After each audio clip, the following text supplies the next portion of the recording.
Good space time, everyone, and welcome to a new episode of the Citizen Web3 podcast, your source for educational insights into the Web3 universe and your connection hub to discovering those that contribute to building the decentralized world. Today, we are joined by Ian Smith from QEVM. We discuss quantum computers, man-in-the-middle attacks, and artificial intelligence.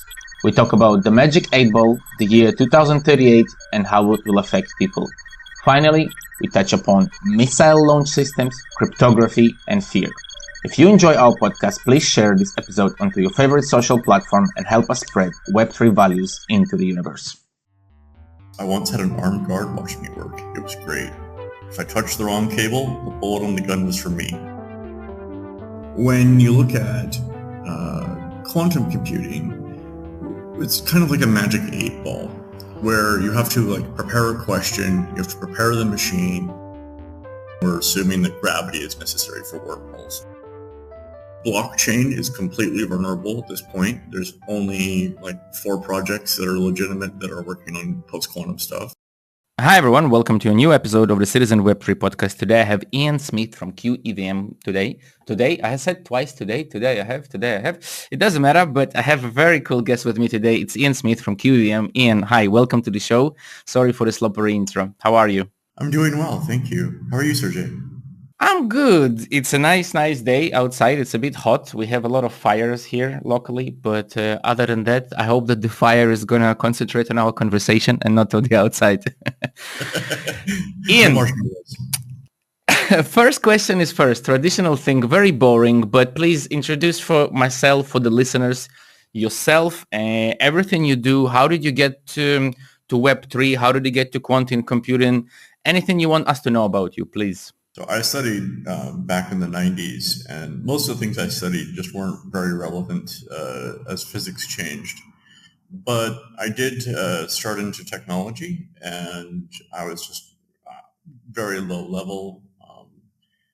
In the 90s, I was doing tech support for big companies, learned operating systems very well in the 90s, and I started doing fixes that you normally wouldn't attempt. I used a hex editor to fix my partition table. System booted okay, which was rough. I had to look at a working partition table to figure out how to make that work. But I've always had this low-level approach to technology, and I ended up in Silicon Valley in 2000 for the boom and the bust. And I was working on firewalls, and I was working on VPNs and clustering and high availability, such as it existed at the time, which was, we'll buy 2 of every piece of Cisco equipment. It's great.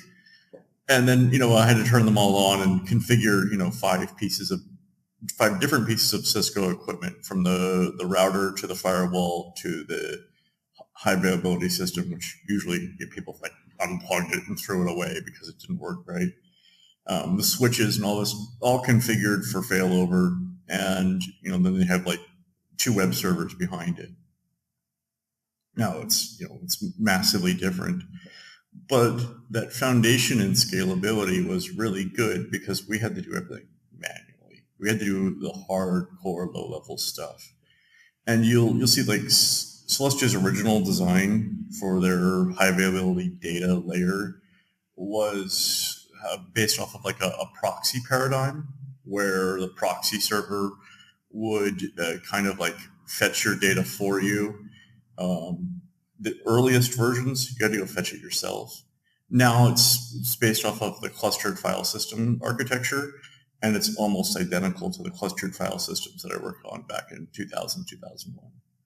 So unfortunately, I'm also seeing parallels in terms of investing and what is this website for.com is my favorite comment on the whiteboards. So there's a lot of technology background that I have, and that's led me to some very strange places. I once had an armed guard watch me work. It was great. If I touched the wrong cable, the bullet on the gun was for me. Oh, that's serious. That is serious. What was that work? Talk about it more in detail, if you can, of course. I was working on the backbone of the internet. We had a pax.net hub, and that's Palo Alto Internet Exchange. It's sort of like where MCI WorldCom met AT&T.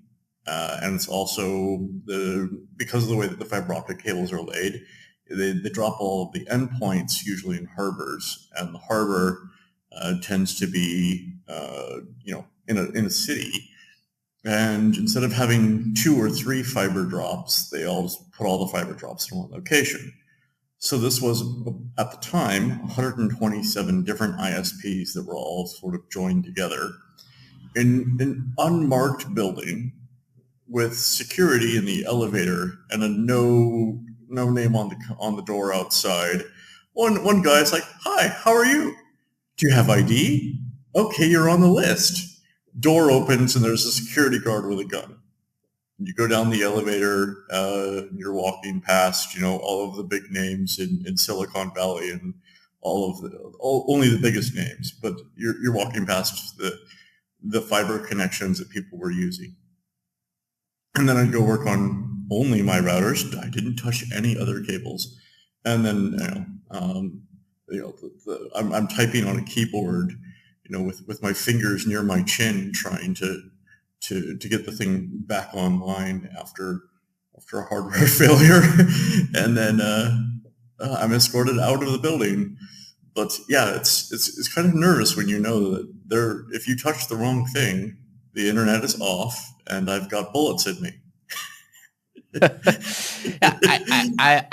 It reminds me of this picture from the server from the 90s, which was one of the first HTTP servers, and it was Tim Berners-Lee's personal computer, right? And he has this picture of that computer, Tim Berners-Lee, where he says, "Please don't switch it off. The internet is running on this computer." So years ago, you had this thing called bang style addressing before we had the BGP that runs the backbone routing today. And what this meant is that you had to know the name of every machine between you and your target. And then you would put an exclamation mark between each of the host names. And the traffic would be routed by each of the machines that you chose in order to get to the destination. Many a university was angry when the one of those names was down. So it's very important that we have uptime on all of the machines in the older architectures. It makes sense. It makes sense. But what I did want to still ask you, and what I still missing a little bit, how did, in all of that story, of building basically the most important tool in innovation humanity today has, at least in my humble opinion, how did you get to Web3, and how did you progress from there to, dealing with quantum computers? So after Silicon Valley crashed, and I saw it crashing ahead of time because my customers stopped paying me.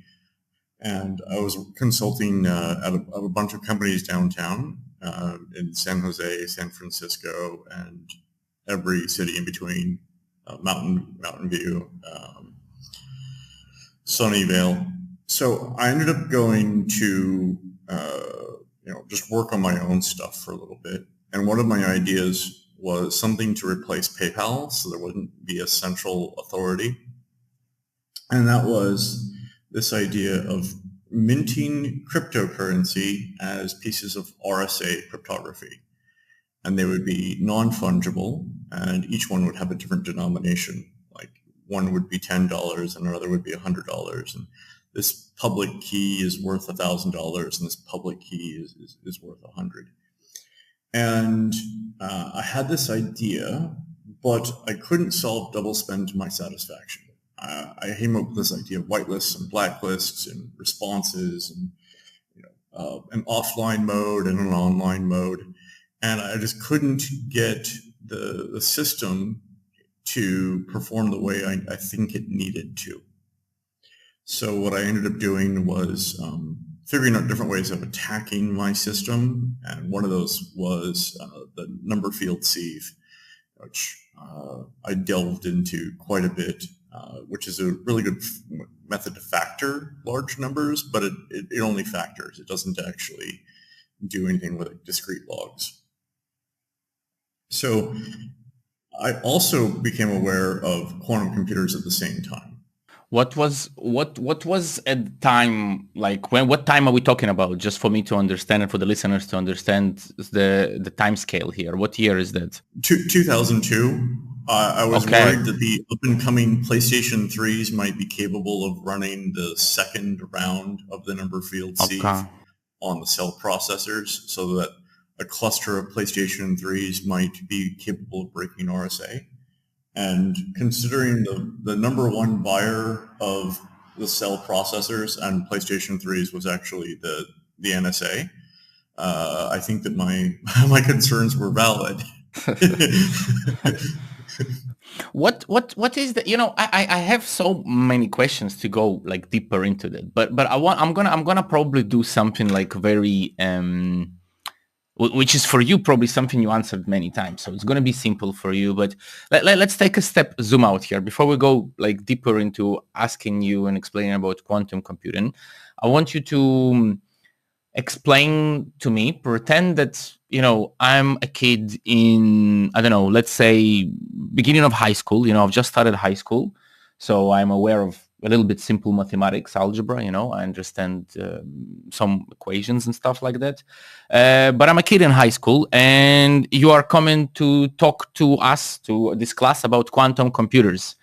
How would you explain to this class what on earth is quantum computing and why it's important to be aware of what is quantum computing today? So I haven't ever heard a really good explanation of this. This is the explanation that I try to use. When you look at silicon computing, you're looking at only two things. They can only add and compare, like greater than, less than, equal to. And in addition, that's it. It just does it really fast. All of the games, all of the graphics, all of those things are just addition and comparison. It's the only two fundamental operations we have in silicon computing. When you look at quantum computing, it's kind of like a magic 8-ball, where you have to like prepare a question, you have to prepare the machine. It has a delay that could be months or it could be seconds, and then it comes up with some answer that might be correct. Now, in that pause where you're waiting for the answer, it's physics itself that's doing the computation. And so we have to prepare our questions to become the language of the universe. And after we've taken some arbitrary question and reworded it into the kind of math equation that we're looking for, quantum computers don't do addition and comparison. There is this multiple state thing. That's all valid. Coherence, decoherence, it's all valid. But it's physics that's doing the actual mathematics. And then we're able to do very complex mathematics using quantum computers. They're much more complex than doing just simple addition or repeated addition or addition of exponents or things like that. Why is it important? Well, there's a lot of things that are really important about this. People talk about the computing power spent on AI, but around 100 times as much was spent just trying to figure out how molecules work. And that was at Los Alamos laboratories. They ran massive clusters for many years and used more power than Bitcoin, just trying to figure out how does molecules work. And they came up with some successes, but it's very hard to classically simulate a quantum system. It's really hard to do these predictions. Now, once you've done those predictions accurately, you're able to come up with crazy stuff. For example, there's now a diamond that uses the nitrogen cavities in order to produce microwave radiation. It's a maser. Microwaves are normally a broadcast system. This is literally a laser beam of microwaves coming from a diamond. That's hard math and the fruits of hard math. That's really important for like satellite communications, and you can have point-to-point satellite. You could do, and the microwaves travel really well, so we could possibly, have communication to the moon that's literally point-to-point with almost no energy loss. But then there's other No, things. please go on, please go on, please go on, please go on. Sure. There was a simulation done 2 years ago where they tried to make the equations involved in wormholes and gravity to be simulated on a quantum computer at the time. And it was only like 53 qubits. It was a really small one. But they had enough runtime to actually send a message from one quantum computer to another quantum computer with nothing plugged in between them. And this meant that they call it a wormhole or a holographic message or a couple other things. None of them are quite right. The reason that they don't like the wormhole explanation is because the equations of gravity weren't involved, and we're assuming that gravity is necessary for wormholes. Mm-hmm. Yeah. But we just send a message in violation of the speed of light over 1,000 kilometers. So we might have point-to-point communication between, us and spaceships in real time, or us and Mars, which is 22 to 30 light minutes away. Allow me to sort of summarize what you're saying here. And correct me if I'm wrong, please, by all means. So basically, to LE5 quantum computing and why it's important, because quantum computing will allow us to have mathematical solutions that we cannot solve today. Sorry, to solve mathematical problems that we cannot solve with the use of the computers today, right? Essentially, yes. And some people say, well, it's the same stuff we do, but faster. No, it's like things we can't do. It's, when some of those things are cryptography, right? Some of those things are, you can't turn a public key into a private key in classical computing.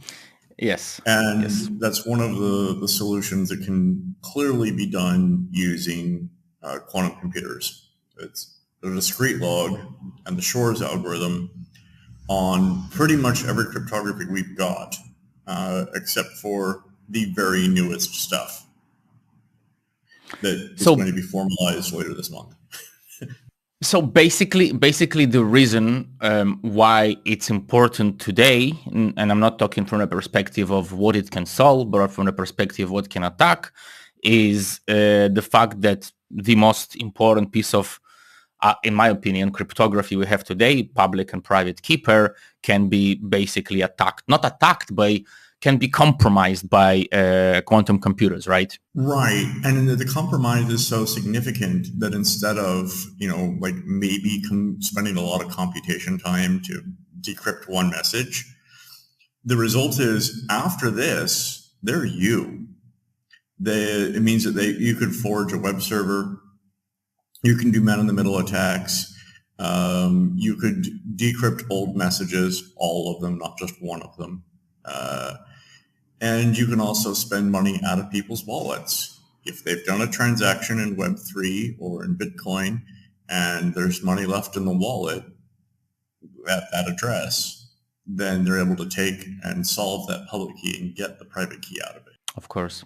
Yeah, just for everybody out there, guys, of course, if we're breaking out, as far as I understand, at least if you break private and public pair, if you compromise that, not break, right? Compromise, let's say, then everything is compromised because everything is based on that. But, there is a couple of things I want to carry on logically from here, because there is some things I want to demystify, so to speak. And I'm getting there step by step. And I know for you, it's probably really on the surface, but I promise I'm gonna get deeper with it. So so we understand now that we have simple explanation what are quantum computers and why it's important and what they can compromise and what can be built on top of those compromises.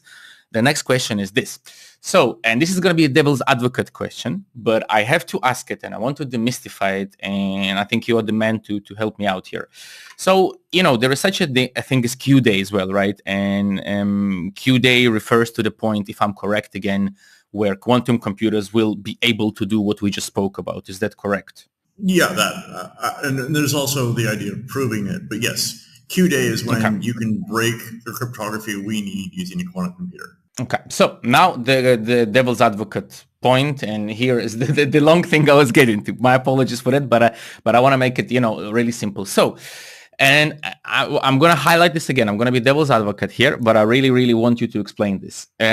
So over the last, let's say, 30, 40, 50 years as a society, we've been all told by many things, by many different parties of different occasions or different events to expect, which will change the world, whether it was Y2K or whether it was, Al Gore talking about the ice caps melting, whether it was, Skynet taking over the world, which we actually, more realistically can see now.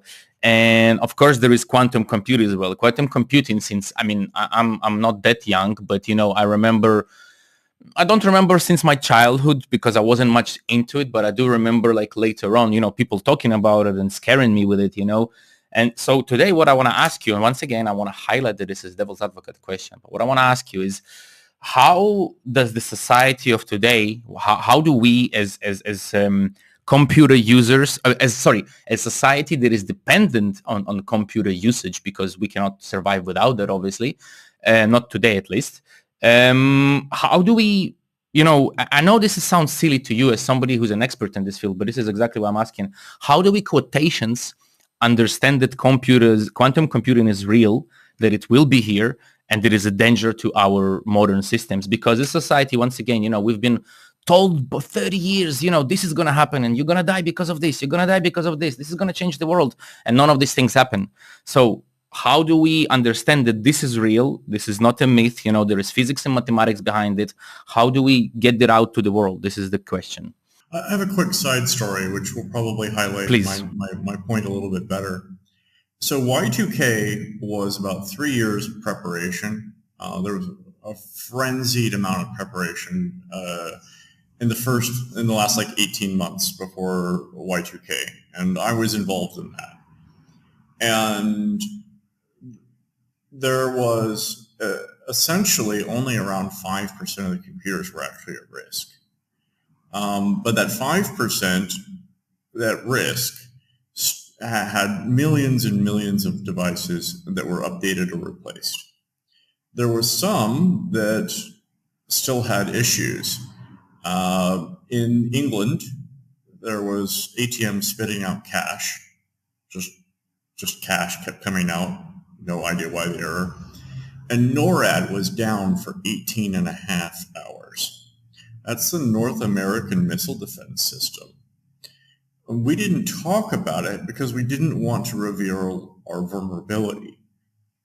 And we'd spent so much time in preparation, we wanted to have a success.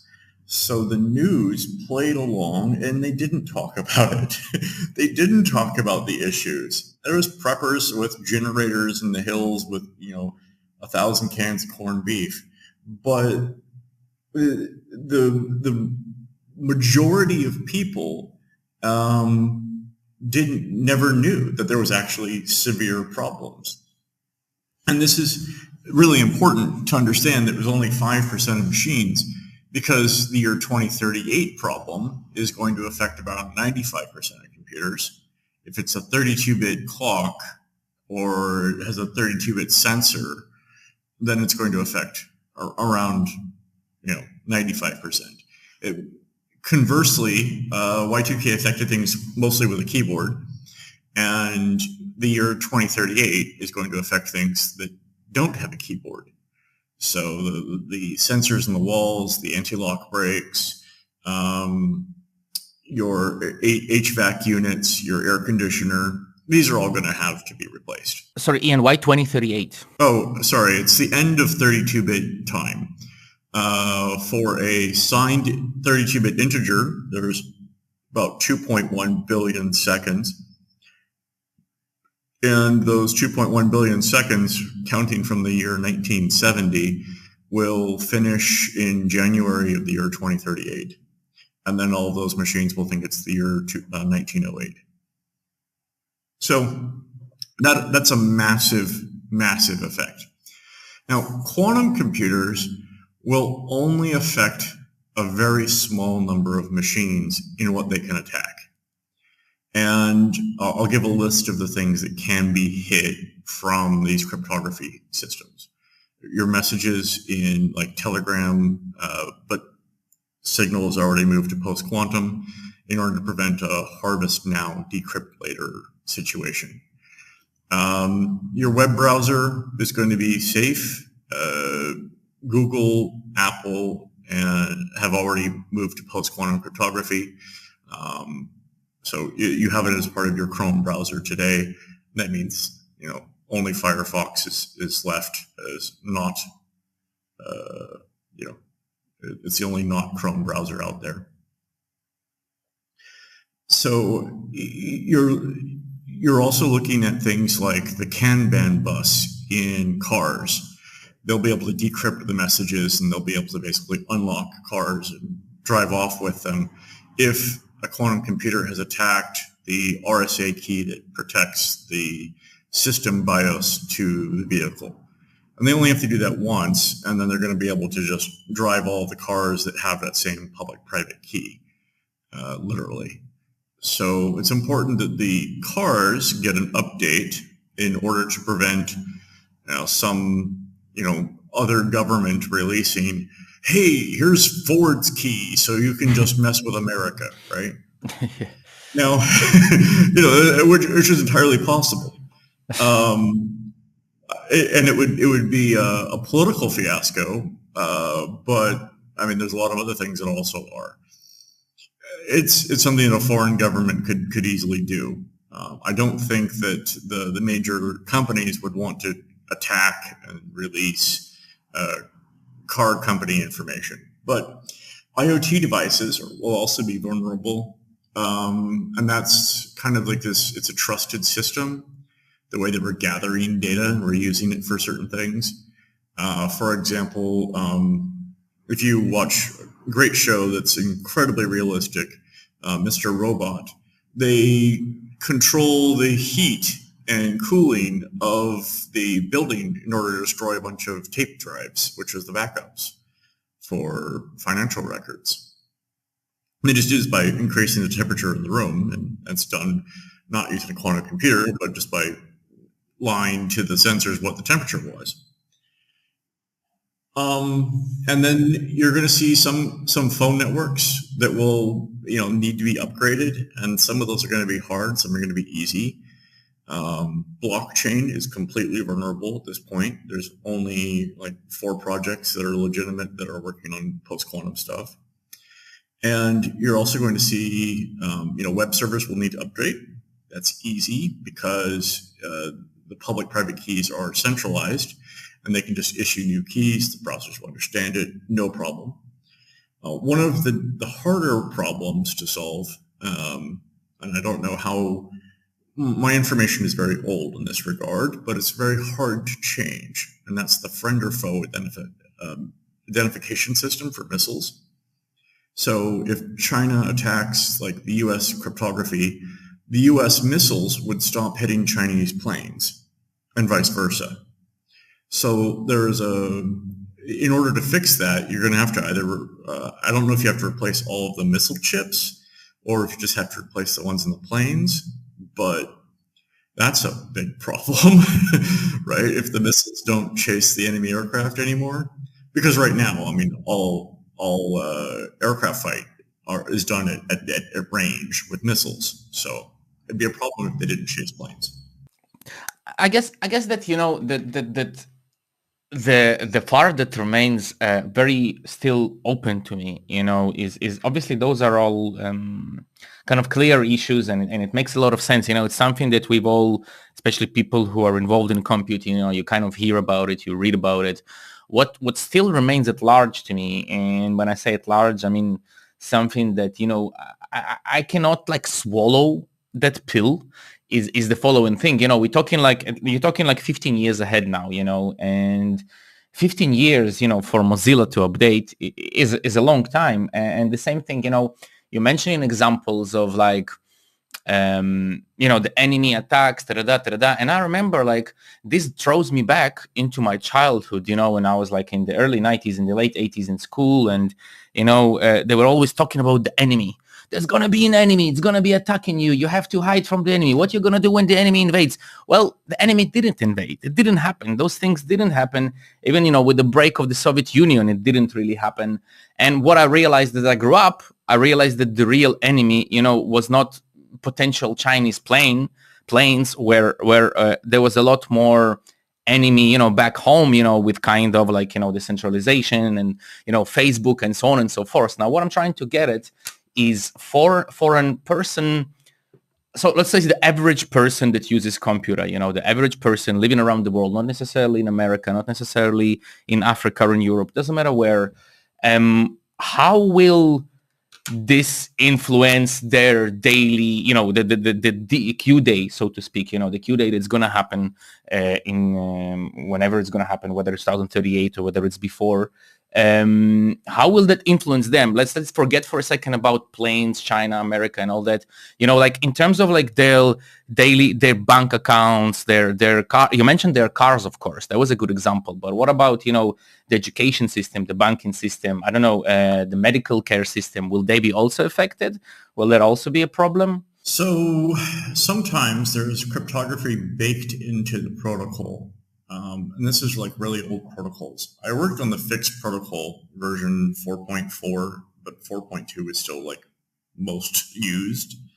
And that's the financial interexchange protocol. If a bank can talk about an asset, it's in fix. Because there's a limited number of parties involved, they'll be able to update the systems. SSL, education, they'll just update the systems. Or you'll be forced to restart. Or next time you open your browser, you'll have the post-quantum cryptography. It's really, really not a big deal. The operating systems, they've already done some mitigations. Your phones are not only, migrating towards post-quantum. Samsung has 2 phones that they're hailing as quantum phones because they had quantum-safe cryptography. But they're also, year 238, protected. When there's a company that's responsible, a lot of times they protect the users in order to prevent them from, suffering financial loss when their users get angry. So you're really not going to see much impact there. Now, within the geopolitical landscape, yeah, there's been a lot of fear mongering. But the problem is that when you see a lot of debates and you see a lot of, negotiations, a lot of the things that they use is the technological superiority or the economic advantages, being the West versus the China, respectively. We have technology, they've got economy. Well, China spent like $18 billion that they claim on quantum computers. And if you remember the Indian moon vehicle, they did it for a fraction of the cost. And the Indian Space Agency managed to, for just millions, do what other countries couldn't do with billions. And China spent billions on quantum computing. They see this as their means of achieving technological superiority. And they're either ahead of us or equal with us. So it's not just fear-mongering, it's a position of power. And that position of power then turns into policy, which then turns into trade agreements. And the trade agreements affect your cost of everyday things. So even if it's completely abstracted, it still has some relevance. Q-Day is not 2038, though. Definitely. There is one more thing in all of that story that I want you to demystify, and it's the word qubits themselves, because you have used it a couple of times, and there is a lot of misconceptions, at least definitely for me personally, and I can tell you that a lot of the time when I get into conversation with a person about quantum computing, it's very rare for different people to explain the word qubits in the same way. Even when I go online and I look at it, and the person will be like, "No, that's incorrect. Let me explain to you what it means." So, can you please can you please explain from your perspective what are qubits? And when people say 32, 15, 12, because sometimes you say those numbers and people are like, "No, you don't know what you're talking about. There's 20,000 already." So, can you please talk a little bit about qubits, what they are, and how are they measured? Because I think there's a lot of misconceptions about that as well. Yeah, there's a ton of misconceptions. And the sad part is that it's such a big topic that when people try to explain it, most people are right. It's just that they're explaining one part of the animal that you can't see. And every person thinks that the only part that they can explain is the whole thing. Qubits are a method of entangling two particles, molecules, gaps, or reactions. And in order for me to be somewhat complete, I have to be really vague there. When the smallest things do stuff, or when superconducting things do stuff, they don't necessarily do it in isolation. And when they do it together, the particles are entangled in certain circumstances, not always, but often. And we can measure the age of distant stars by measuring pairs of photons that come from them. And when we're talking about pairs, we're really talking about two entangled photons, and they have properties.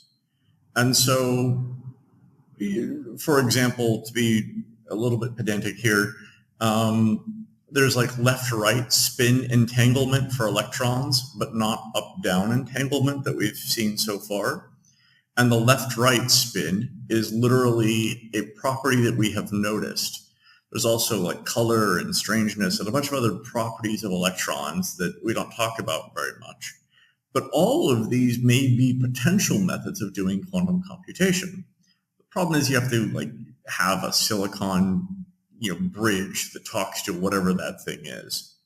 In the case of D-wave computers, which is by many accounts not a quantum computer, so like a quantum approximator, they use these chunks of liquid or of solid superconducting niobium. And they're running very close to absolute zero. And that is, I think it's 0.002 Kelvin.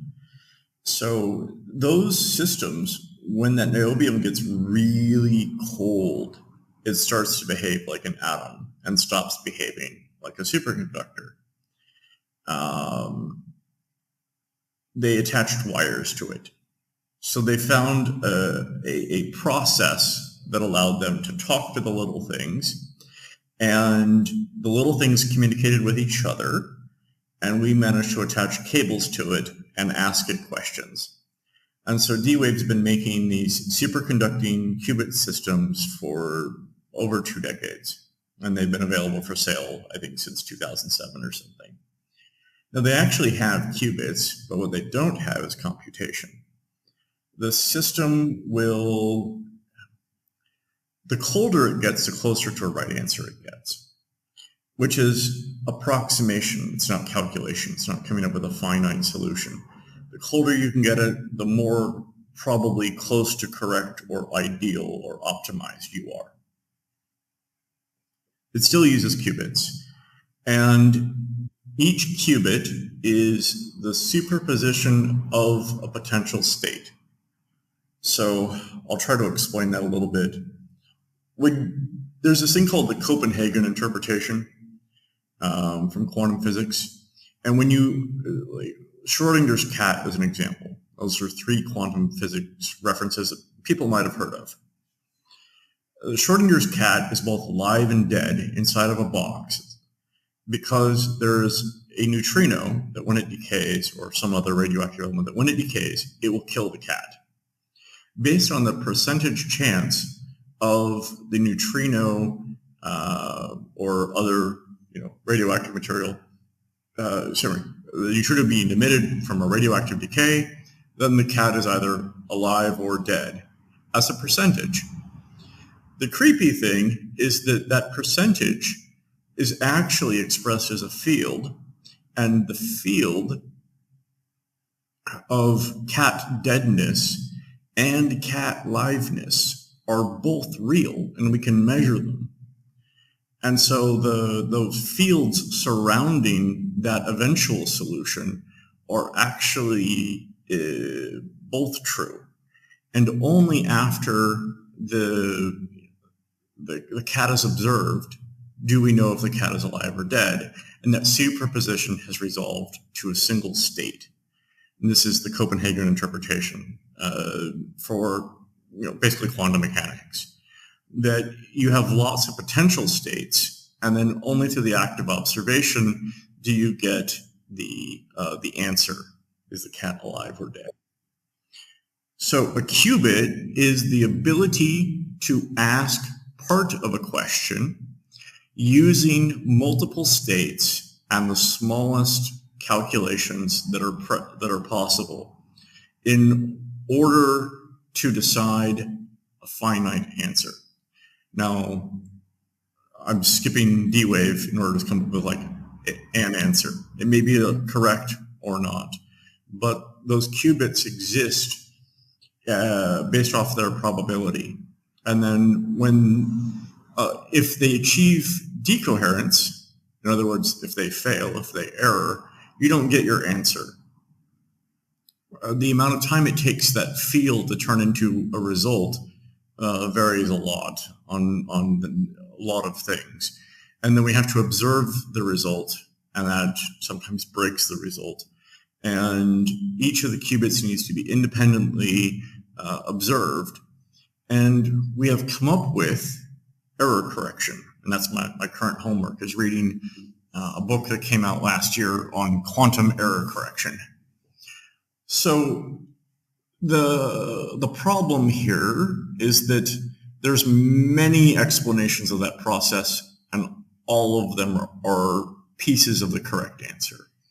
That's most of the correct answer. Thank you for that. That is actually a very, in my opinion, it's a very powerful explanation, very good explanation that can be used. It's not too complex as well. But, just one last question to this, to finish off the qubit explanation. So when basically people, when experts, when articles refer to the amount of qubits, sometimes they say 15 qubits, and sometimes they say, I don't know, a completely different number. Why do some different articles show numbers in thousands, for example, when they refer to something, to the same thing, as when somebody else speaks of 15, 30, 45? Is there a difference of what they are talking about, or they are still talking about the same qubits but using different types of explanations? Of course, it's hard without the examples, but sorry. Yeah. I have some hard examples for you. There's over 30 companies that are working on this, plus a bunch of labs, plus a bunch of governments. And they're all at different stages in their research and their production. And they're using about 10 different methods. You can say that, there's like 4 different ways of measuring and entangling photons. As a result, there is a lot of variation in the ways in which you measure those things. There's also physical qubits versus logical qubits. The physical qubits can be done to perform calculations, but there's no error correction. And the way that we set up like a RAID array of like 200 qubits to come up with like one logical qubit that we can reliably ask questions.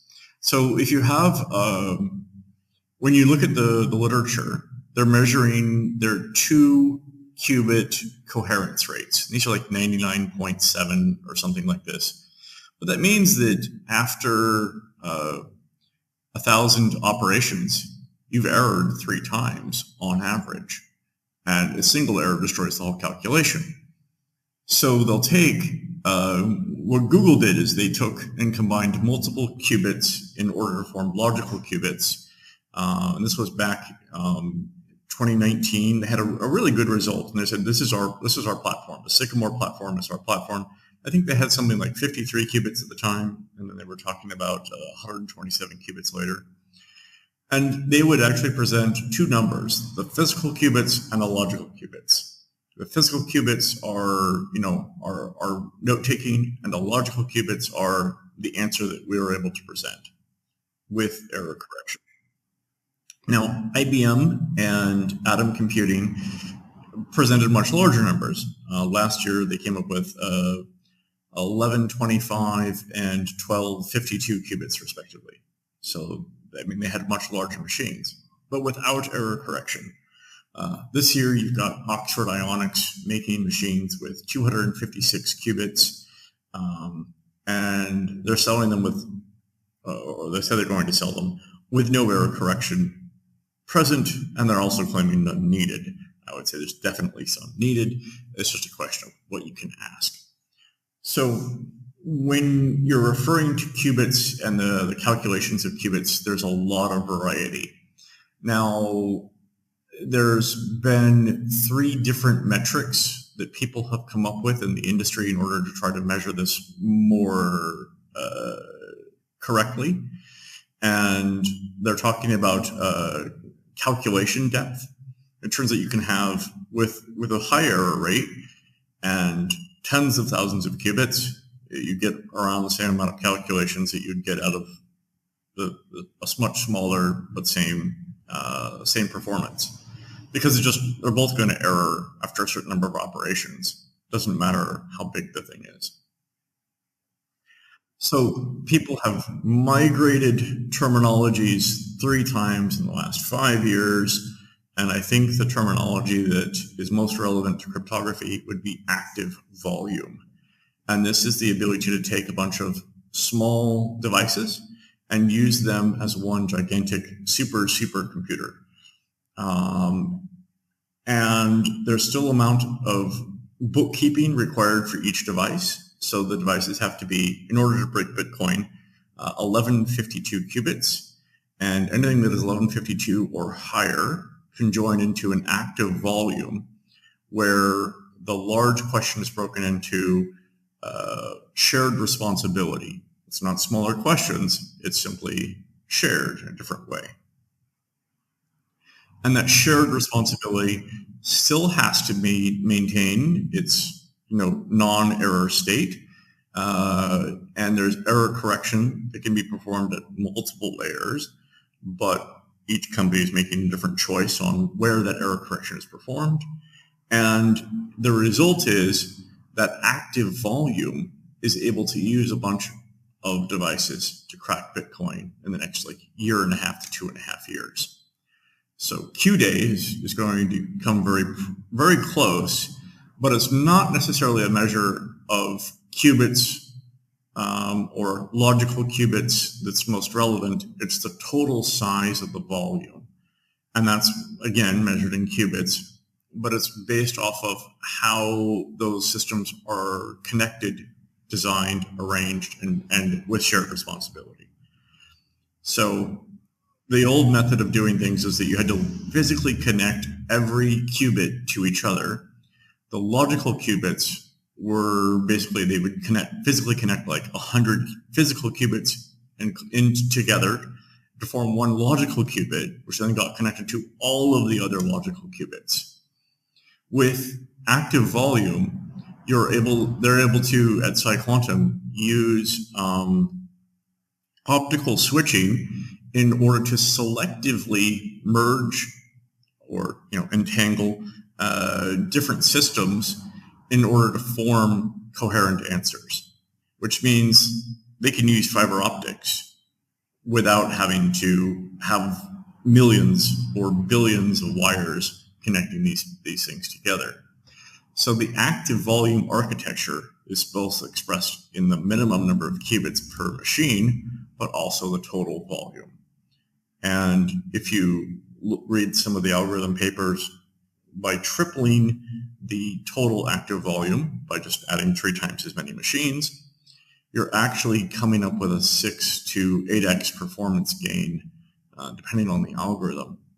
So it makes sense to just make massive networks of small quantum devices and get that performance increase. There is a question that springs up to mind right on this place? And I guess it's kind of like the last big question, but it's a question that I cannot not help to ask. And considering you're talking about computation power, if I understand correctly, in a sense, at least, a bigger computational power. And, you also mentioned clusters before.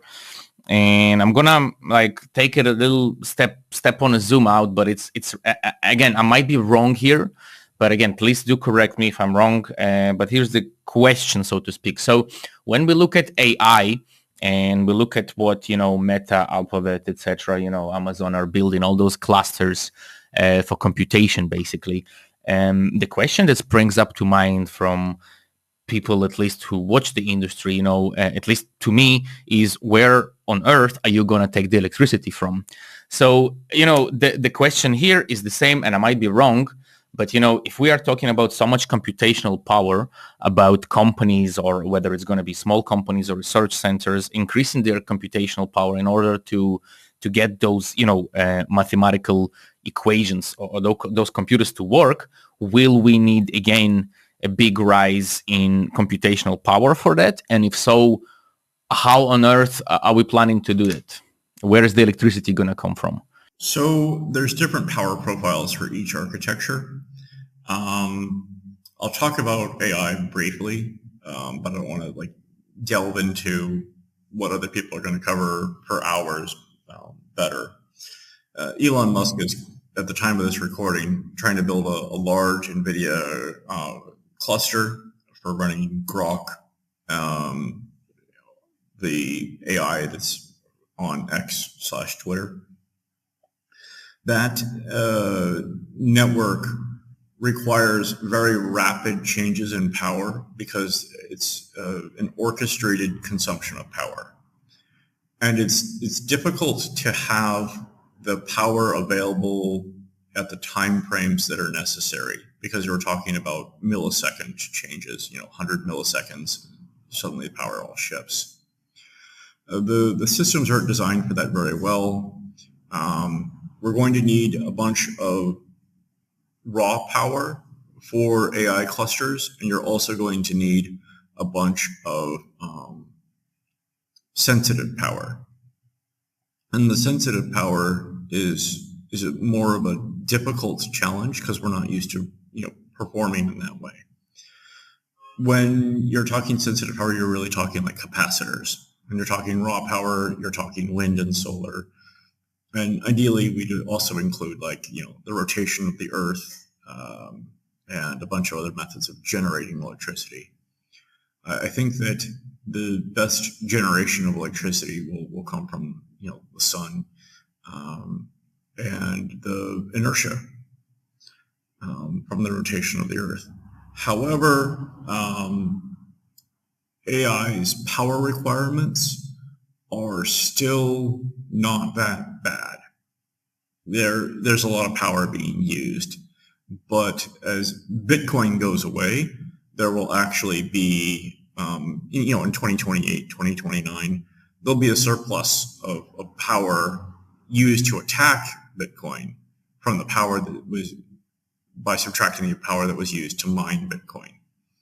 So the way that they're going to get the power to run these supercomputers in 2027, 2028 is going to be, the fact that, Bitcoin is gone and there's no longer mining. So the capacity that the world needs is going to shift. AI will probably soak up most of that in terms of just raw power generation in China and other places, because there's a lot of Bitcoin mined in China. But China's building nuclear reactors. There's tons of engineering going on for power production. The profiles of quantum computers are dramatically different. So when you look at Oxford Ionics, they have a quantum computer that will run at room temperature. It's 256 qubits. And it uses a significant amount of power because it runs off of magnetic fields and lasers.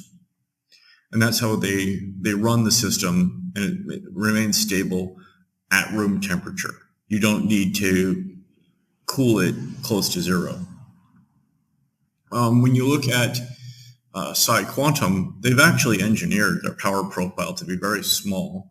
They're manufacturing the machines they're currently making for this year in order to crack Bitcoin in 2027, or maybe earlier if they add more manufacturing.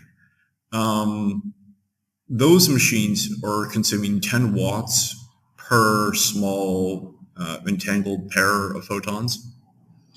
And they're more worried about expressing the power cooling than the power consumption. They're using liquid hydrogen, but they're also able to use liquid helium. Hydrogen is extremely plentiful. Liquid helium is kind of hard to make, but not too bad. When you're looking at their competitors, like Intel with their giant wafers that they're currently mass producing that use electron spin, they're making these massive wafers. We don't know how many qubits are on them. And the amount of power consumption per qubit will probably be lower because it's a single wafer that runs the whole system. But their cooling is going to be insane, same as most companies. And they need to be very close to absolute zero. They need to use liquid helium-3 and liquid helium-4, which are radioactive isotopes that come from nuclear reactors. And so it's the supply of helium that's going to be more scarce than the power necessary to run the devices. But who gets there first? I think that Oxford Ionics, Intel, and Quantum are all neck and neck in terms of the race to get to breaking Bitcoin first. But an elliptical curve cryptography, all 256-bit cryptography, that's public-private key pair. But RSA 2048 is going to be another few months or year, maybe 2 years after elliptical curves. Yeah, I always wondered, like, whether or not something in the electric field has to has a big change. Like, I don't know, a house, what's it called? Power plant, like a small tiny one. But you say it's going to be different, so this is interesting. Also, it's interesting to hear. So like, just to wrap it up, kind of like, do you think that the whole P2P sort of field that exists today, and I'm talking about people running Bitcoin, for example, from their houses. Of course, if Bitcoin is broken in terms of quantum computing, will those people have to now run quantum computers to run Bitcoin on? It's a bit confusing question, I'm sorry, but I don't know if it makes sense. Tell me if it does. I'll try to sort it out. So there's been a lot of talk for different things, and people tend to optimize the wrong question and come up with the correct answer to the wrong question. And running Bitcoin on quantum computers was one of the talks because someone saw a math equation. It's not really a relevant issue. Part of the reason it's being discussed is because there's a small quantum advantage to doing hash collisions. And that small advantage doesn't translate well into silicon, doesn't translate well into performing the same sort of tasks that we demand of silicon. When you look at the cryptographic security, not Bitcoin mining, it's far better to use a distributed pre-compute hash. Daniel Bernstein has some papers around this. He runs cr.yp.to, and he's done this analysis and had an enormous number of papers regarding different forms of security for different cryptography systems. I highly recommend his site. It's includes some of the best papers in the field. His argument is that if you're attacking SHA-256 or SHA-160 or 160-bit truncated hash of a SHA-256, you're far better off at the 160-bit level to just run a pre-compute on a large network that has to have very little communication between the parts. When you start talking quantum computing, the systems scale by their size, and you get diminishing returns for classical systems for silicon, but you get increasing returns for quantum. So it's when you're talking on time scale, for the end of this decade, I think Bitcoin's just going to be gone. But there might be a resurgence. There's a possibility it could be saved, but the people in charge would have to wake up and change their mind. And then they would have to begin a migration that would probably take between 6 months to 3 years. They haven't even begun evaluating cryptography systems in public. There hasn't been a proposals discussion or anything else. And it's because they're not doing that preparation that's similar to the YTK preparation that Bitcoin is likely to die. And it's purely the people in charge that are being slow to act, and they're not being defensive, and they're not planning ahead. Could there be a migration? Yes, but it takes a long time, and it's really hard to do a migration in place. Could you use quantum computers to mine Bitcoin? Theoretically, yes, but you, depending on the system, may also need a large supply of liquid helium-3 and 4 that only comes from nuclear reactors. Both the machines and the helium are both considered munitions. So you're not allowed to purchase them, or you're not allowed to export them. England recently passed a law saying that you can't export quantum computers or I think it was like 25 or 30 qubits or something, because they realize that they're dangerous, and they don't want people to learn from the designs of any system that's able to answer even rudimentary questions.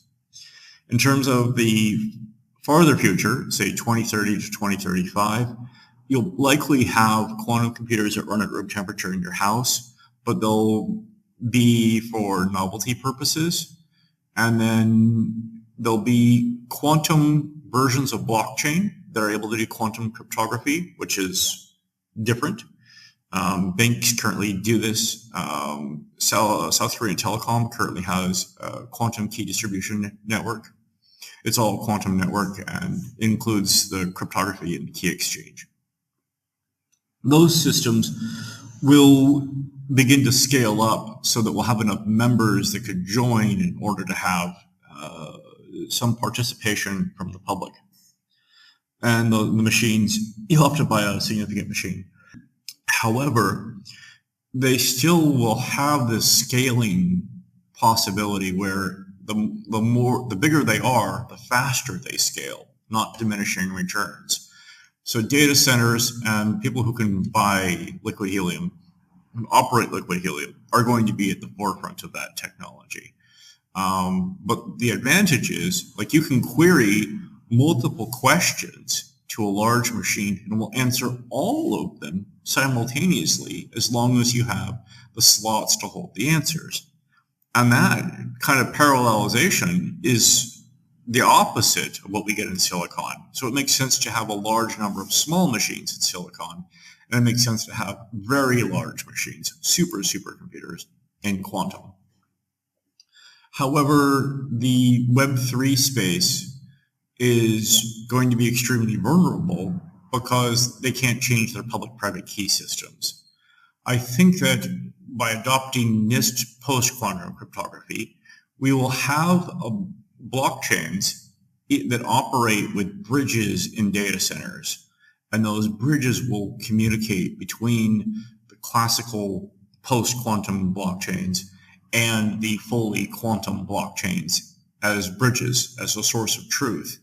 But blockchain will have the ability to bridge those two networks in a trustless way.